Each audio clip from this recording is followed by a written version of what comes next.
New week, a new vlog coming back at you guys right now.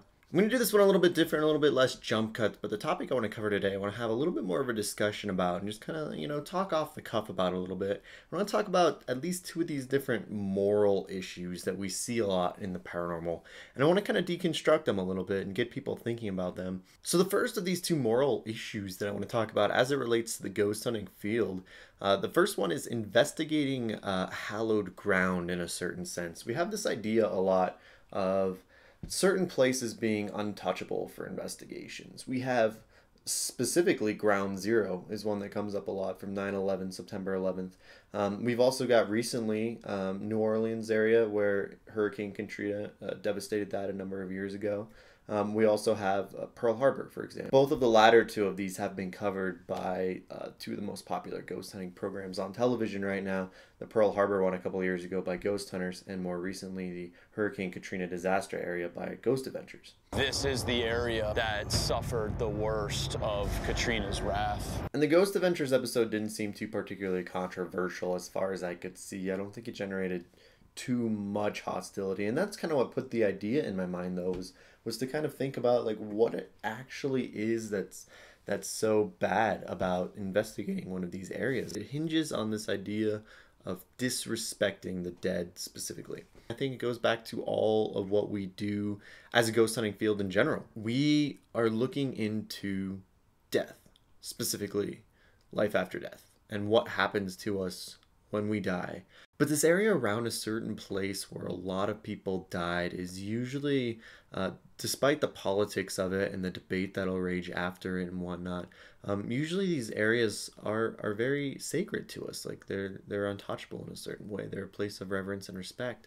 And I appreciate that as much as anyone else. So I think what it comes down to, though, is I hate absolutes. And I hate putting it down to this idea that teams should not be able to investigate at all in a place like that. I think that, yeah, most teams might do so disrespectfully. It goes back to those three different types of investigators that I talked about recently. If you're just going out there for an experience that is crazy and fun and blows your mind and, like you get touched by something or you see something and it was an awesome experience, right? I think if it was left at that, yeah, it would be disrespectful because it's missing the point and it's missing respect for the spirits there as human beings, However, on the other hand, though, I think that if a spirit or if a team goes there in order to try to find spirits, victims of the disaster, who are still there. We talk a lot about these spirits that are trapped in places. They don't necessarily know they're dead. They don't feel like they could leave. They might need help. Learning about their condition in a place like that, giving them a voice, and speaking to them and learning about them, and if they are trapped there or if they're there on a regular basis, that sounds lonely to me, and if these spirits are there, they sound forgotten if it's an untouchable area to go and investigate. So maybe investigate isn't the right word. Maybe going out there for an experience or even a television show maybe isn't necessarily the right way to put it, but I think going out there in order to reach out and touch the spirits, I think that there's something totally respectful about that and respectable about that. So now the second of these two issues that I do want to talk about, though, also is the idea of charging for an investigation. Now this is a little bit more lighthearted of a topic, but it is one that I want to point out too because specifically because of TAPS. They started the whole ghost hunting trend, a team investigating a house to help people. That was definitely there for many, many years before Ghost Hunters and the TAPS team did it. In fact, the team was also doing it. But as far as a popular fad that started from that, Ghost Hunters was absolutely the source of that. But with that, they started this whole idea like that they're not going to charge you for it, and that they will go and they will help people out and it'll work. And anyone who charges for something involved with the paranormal is probably a fraud. A lot of this comes down to the idea of ghost hunting as still an inexact science, and we don't necessarily know what we're dealing with. When you get these methods for clearing a house or something, and like how are you actually going to help someone get rid of a negative entity that they don't want? Stuff's hit and miss. exorcisms specifically don't always even work, and those are kind of the pinnacle of like how you actually get rid of something. You can bless a house all you want, sometimes that doesn't work. You can, you know, wave your sage, you can have a family meeting, you can talk to the spirits. I think that the lack of guarantee about a lot of these processes specifically are part of the reason why it seems immoral to charge for an investigation. And that's why I think a lot of people are like, no, you know, like we won't charge for this at all. It's wrong to charge for something like this. We're here to help. But I think that this gets misconstrued for a lot of people with this idea. It's like, we're here to help people, and so we're not going to charge you for it. I mean, if you have a problem with your house in your wiring, if you have a problem with the plumbing, if you have a problem with your cable TV, you will be charged for all of those things. If you need someone to come and help you with that, you pay them for their services, and that's okay. Like, they're doing you a service.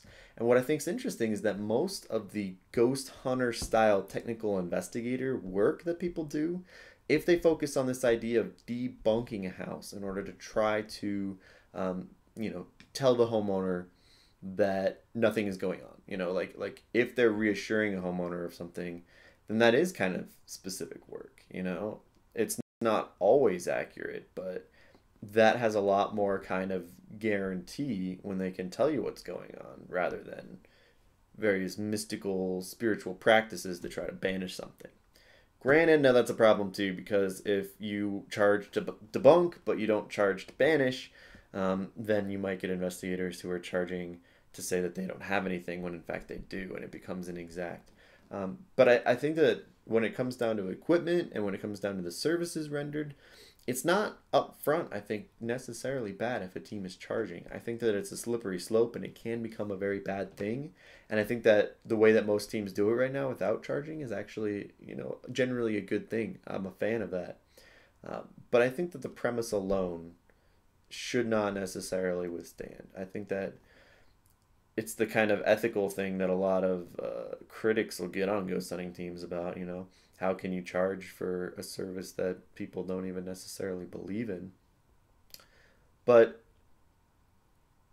you are doing a service to a homeowner. And if 99% of cases are not spirits, which I've seen the way that people get excited about stuff, then I think that for the most part, like, it's not necessarily wrong for a team to charge. Now, for both of these two issues, I just wanted to kind of like spit out some stuff about them. I'm curious to hear you guys' thoughts. But both of these issues, I like the way that it stands, because I think that it might not necessarily be the right way to think about things, but I think that the results, I think, are best this way. I don't think that most teams should charge, and I don't think that most teams should just go willy-nilly investigating places that are altogether sacred. Go ahead and leave me a comment in the comment section down below letting me know your thoughts on either of these two issues, or what other moral issues are there in the field of ghost hunting. If you want to go ahead and check out anything else I've got, you can always find me at www.karlpfeiffer.com, and of course on Twitter. And of course, if you're interested in checking out last week's videos, I got them right here, right there. You can check them out. I got two interesting ones. And of course, I'll be coming back at you next week, next Wednesday or Thursday or so, with another vlog.